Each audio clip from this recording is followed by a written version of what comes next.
बिस्मिल्लाहिर्रहमानिर्रहीम। अस्सलाम वालेकुम नाज़रीन, मैं हूं डॉक्टर अली और आप देख रहे हैं मेरा फेसबुक और यूट्यूब चैनल। नाज़रीन, बड़ी अहम तरीन डेवलपमेंट्स हैं। बहुत बड़ी खबर आपके साथ हम शेयर करने जा रहे हैं कि Pakistani field marshal Syed Asim Munir Nobel के पीस प्राइज के लिए नामजद। भारत से बड़ा इंकशाफ किया गया है। भारत चूंकि हर मामले के ऊपर बड़ी और कड़ी नज़र रखता है पाकिस्तान के मामलात में, ख़ास तौर पर इन दिनों में जब पाकिस्तान के फील्ड मार्शल जंगबंदी करवाने में मसरूफ़ हैं, तो ऐसे में भारत की जानिब से भारतीय मीडिया पे बड़ा इंकशाफ किया गया। ये तमाम तर डिटेल्स आपके साथ हम शेयर करेंगे। जबकि दूसरी तरफ नाज़रीन, अगले चंद घंटे बड़े अहम है। बहुत बड़ा ऐलान होने जा रहा है इस्लामाबाद से। यानी इसको आप यूँ कह लीजिए कि इस्लामाबाद एलामिया जो है वो उसका नाम दिया गया है और ये तकरीबन इसका मुसवदा भी सामने आ चुका है जंगबंदी के हवाले से। ये तमाम तर डिटेल्स आपके साथ हम शेयर करेंगे। जबकि नाज़रीन, पोर्ट कासिम से भारतीय जासूसों ने पाकिस्तान में घुसने की कोशिश की। दो गिरफ्तार हुए हैं। बड़े और अहम तरीन इंकशाफात सामने आए। इसकी तमाम तर डिटेल्स भी आज के इस व्लॉग में आप जान पाएंगे। वीडियो की तफसील में जाने से पहले अगर आपने हमारे इस चैनल को सब्सक्राइब नहीं किया हुआ तो आपसे गुजारिश है काइंडली इसको सब्सक्राइब कर लें और बेल आइकन को ज़रूर दबा दें ताकि हमारी आने वाली वीडियो सबसे पहले आप तक पहुँच सकें। नाज़रीन, हम आपके शुक्रगुजार हैं जो आप हमारे व्लॉग्स को देखने के लिए वक्त निकालते हैं और कमेंट सेक्शन में अपनी मोहब्बतों का इजहार भी करते हैं।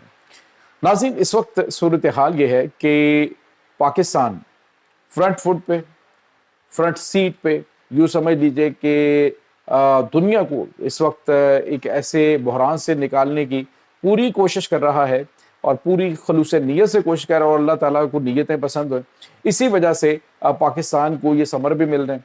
नाज़रीन, आज ब्लूमबर्ग की एक रिपोर्ट आई जिसमें उन्होंने कहा कि अगर स्ट्रेट ऑफ हॉर्मज़ नहीं खुलती तो अगस्त के अंदर पूरी दुनिया के अंदर एक बहुत बड़ा जो तेल का बहरान है वो शुरू हो जाएगा और ऐसा बहरान होगा जो कि ना ख़त्म होने वाला है। ट्रिलियंस ऑफ डॉलर जो है वो नुकसान होगा और क्या क्या कुछ हो सकता है, ये बड़ा खौफनाक उन्होंने नक्शा खींचा। अब इस अगर ट्रिलियंस ऑफ डॉलर्स का नुकसान है और पूरी दुनिया की जो मार्केट है वो कोलैप्स कर सकती है, तो उसको रोकने के लिए इस वक्त पाकिस्तानी फौज के सिपह सलार जो फील्ड मार्शल सैयद आसिम मुनीर हैं वो खड़े हैं। नाज़रीन, भारतीय सहाफ़ी अशोक चव्हाण जो कि इंटरनेशनल मामलात के ऊपर, ख़ासतौर पर मिडल ईस्ट के ऊपर काफ़ी ग्रिप रखते हैं, उन्होंने कहा है कि अगर पाकिस्तान के फील्ड मार्शल ये मुआहदा करवाने में कामयाब हो जाते हैं, जिसके चांसेस बहुत ज़्यादा हैं, और अगर ये कामयाब हो जाते हैं तो जो नोबेल पीस प्राइज है उसके लिए ना सिर्फ वो नामजद होंगे बल्कि मजबूत तरीन उम्मीदवार होंगे अमन की कोशिशें जो है वो करके दुनिया को खौफनाक तबाही से बचाने के लिए।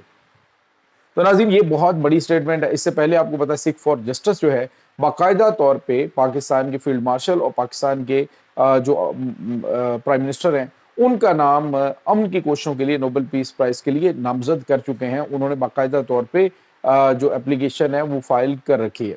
तो भारत की जानिब से भी अब ये कहा जा रहा है कि फील्ड मार्शल को नोबेल पीस प्राइज मिल सकता है।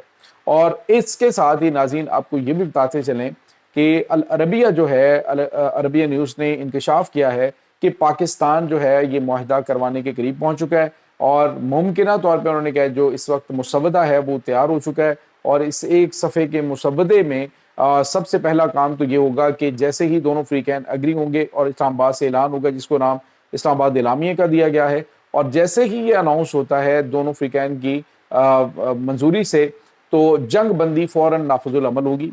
फ़िज़ा में, ज़मीन पे और समुंदर में, हर जगह पे फौरी तौर पे जंग बंद हो जाएगी। और उसके बाद जो दो तमाम ममालिक हैं वो एक दूसरे के दाखिली खुद मुख्तारी के जो उसूल हैं उनकी मुकम्मल तौर पे पैरवी करेंगे, मुकम्मल तौर पे उसको तस्लीम करेंगे। और ये जो जंगबंदी होगी इसके अंदर अंदर, यानी एक जंगबंदी के एक हफ्ते के अंदर अंदर मुज़ाकरात जो हैं वो शुरू हो जाएंगे। और मुज़ाकरात जब शुरू होते हैं तो उसके बाद दर्जा ब दर्जा ईरान के ऊपर जो पाबंदियां हैं उनको अमेरिका नरम कर देगा।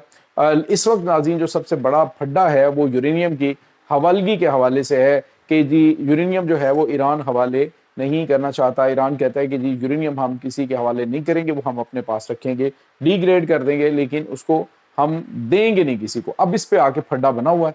पाकिस्तान की जानिब से कुछ सजेशंस दी गई हैं अब नाज़रीन पाकिस्तानी फील्ड मार्शल और पाकिस्तान के इंटीरियर मिनिस्टर वो ऑलरेडी तेहरान के अंदर चूंकि मौजूद हैं, उनका राबिता सऊदी अरब के इंटीरियर मिनिस्टर के साथ भी हुआ है और कुछ अहम तरीन रवाबित जो है आउट ऑफ द वे भी हुए हैं। बताया जा रहा है नाज़रीन के अगले चंद घंटों में अल अरबिया के मुताबिक इस्लामाबाद जो इलामिया है वो जारी हो सकता है, जिसके फौरी बाद जो है एक हफ्ते के अंदर अंदर मुज़ाकरात शुरू हो जाएंगे। लेबनान के अंदर भी जंग बंदी होगी और फिर स्ट्रेट ऑफ हुर्मुज़ जो है उसको खोल दिया जाएगा तमाम तर ट्रैफिक के लिए, और ये जो बहरी ट्रैफिक है उसको यकीनी बनाया जाएगा कि कहीं पे प्रॉब्लम ना आए।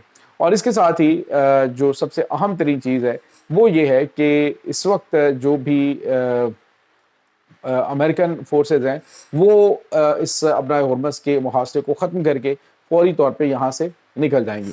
तो नाज़रीन ये एक अहम तरीन डेवलपमेंट है। दूसरी तरफ आपको ये बताते चलें कि पाकिस्तान जो है वो इस पूरे मामलात के अंदर ना सिर्फ पूरी कोशिश कर रहा है बल्कि उसमें कामयाब होता हुआ भी दिखाई दे रहा है। खबर क्या आ रही है नाज़रीन के इस वक्त पोर्ट कासिम, आपको पता है कि पाकिस्तानी जो पोर्ट्स हैं उसमें बड़े बड़े जहाज लंगर अंदाज हो रहे हैं। आज नाज़रीन गवादर में बहुत बड़ा बहरी जहाज जो है वो आके रुका है और ये बहुत बड़ी कामयाबी है। ये गैर मामूली कामयाबी की इंटरनेशनल जो बहरी ट्रैफिक है वो गवादर की जानिब अब गामजन है। तो इसी दौरान जो है वो दुश्मन जो है वो साजिशें भी कर सकता है, डिस्टेबलाइज करने की कोशिश कर सकता है। आज एक जो कार्गो जहाज है पोर्ट कासम पे आया है इंडोनेशिया से, लेकिन उसमें नाज़रीन 2 ऐसे भारतीय शहरी जो हैं उनको गिरफ्तार किया गया है जिनके पास किसी किस्म की कोई दस्तावेजात मौजूद नहीं है। यानी बहरी जहाज के ऊपर अगर आप सफ़र करें तो आपके पास जो बहरी रूट के लिए जो डॉक्यूमेंट्स है वो होते हैं, तो उनके पास किसी किस्म के कोई डॉक्यूमेंट्स मौजूद नहीं थे। अब बताया जा रहा है कि उनको गिरफ्तार करके उनकी इन्वेस्टिगेशन हो रही है। अगर तो ये सिर्फ आम शहरी निकलते हैं जिसके चांसेस कम है, तो फिर जो है इनको 5-5 लाख रुपए जुर्माना होगा। लेकिन अगर इनके ताने बाने जो हैं वो जासूसी के साथ मिलते हैं तो फिर कलभूषण के साथ जो है वो इनको जो है वो कैद के अंदर ही रखा जाएगा उसी की तरह। तो ये बहुत गैर मामूली इस वक्त नाज़रीन सूरत हाल चल रही है। पाकिस्तान अंदरूनी और बैरूनी महाज के ऊपर न सिर्फ नबर्दाजमा है बल्कि पाकिस्तान के गुमनाम हीरोज एक एक मनसूबे को नाकाम बना रहे हैं ताकि वतन अजीज को अंदरूनी और बैरूनी खतरात से बचाया जा सके। दूसरी तरफ पाकिस्तान के फील्ड मार्शल, पाकिस्तान के एयर चीफ जो हैं वो बड़े बड़े महाजों पे, एक तरफ तो पाकिस्तान के 5th जनरेशन जंगी तैयारों का नया जो सौदा है वो हो रहा है। इसके बाद पाकिस्तानी फील्ड मार्शल जो हैं वो जंग बंद करवाने जा रहे हैं। इसी तरह से पाकिस्तान के जो दीगर लोग हैं वो तिजारत और दीगर मामलात को बढ़ाने के लिए कोशिशें करें। तो इस वक्त पाकिस्तान भरपूर तरीके से फ्रंट लाइन के ऊपर मौजूद है। दुनिया इस वक्त पाकिस्तान की इशारे जो हैं उनकी मुंतज़िर है। इनके इशारों पर ही आलमी मार्केट जो है वो कोलैप्स कर जाती है, इनके इशारों पर ही आलमी मार्केट जो है वो बुलंदियों पे चली जाती है। तो ये वही चीज़ है कि लिया जाएगा तुझसे काम दुनिया की इमामत का। और अल्हम्दुलिल्लाह आज हम अपनी ज़िंदगी में वो दिन देख रहे हैं। कभी जब हम बात किया करते थे तो यकीन नहीं होता था, क्योंकि अल्लाह के वलियों ने प्रेडिक्शंस ये की हुई थी, लेकिन यकीन नहीं होता था कि क्या ऐसा कभी दिन आएगा और क्या हम उन दिनों को देख सकेंगे। ड्रामेटिकली चेंज आया है अल्हम्दुलिल्लाह। अल्लाह ताला पाकिस्तान की हिफाजत फरमाए, पाकिस्तान के जितने भी बेटे हैं उनकी हिफाजत फरमाए और पाकिस्तान की आला क़यादत जो इस वक्त दुनिया की आंखों में, दुश्मन की आंखों में खटक रही है, उनकी हिफाजत फरमाए। आमीन सुम्मा आमीन। इंशाल्लाह मिलते हैं एक नई वीडियो में, तब तक के लिए अपना बहुत सारा ख्याल रखिएगा। अल्लाह वारिस।